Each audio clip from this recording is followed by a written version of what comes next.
Master inventory like a pro. From setup to reporting and decisions. Perfect for students and busy professionals. We will set up items, record transactions, and read reports with confidence. Agenda. 1. Set up inventory and non-inventory items. 2. Record purchases, sales, and stock adjustments. 3. Interpret valuation and turnover reports. Inventory items are products tracked in stock. Non-inventory items are not tracked in stock, like services or supplies. This distinction protects accuracy and clarity. It sharpens reporting, avoids misstatements, and guides cost allocation. Go to Product Services. Select New. Choose Inventory Item.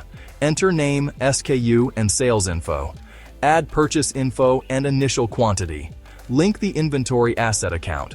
For non-inventory, New, then non-inventory or service. Enter name and the income account. Save. Done. Accurate reporting and better tracking start with correct item types. You avoid stock errors and misstatements, and you allocate costs correctly for smarter decisions. Purchases increase the inventory asset account. Debit inventory. Credit accounts, payable or cash. Use vendor bills for items you will pay later. For inventory, prefer POs and bills, not expense entries. A bill records a future payment and posts to accounts payable. An expense immediately reduces cash and typically does not add to inventory. Use the item details section to ensure quantities update stock. Sales reduce stock and recognize revenue and COGS. Debit accounts receivable or cash. Credit sales. Debit cost of goods sold. Credit inventory. Most systems post both sides automatically when items are set up. If physical count differs from the system, use inventory adjustment. Adjust quantities and record the offset account. Debit or credit inventory adjustment. Credit or debit inventory. Common reasons: theft, damage, obsolescence, count errors. Document, review, and approve adjustments for control. Modern systems update stock automatically with each sale or purchase.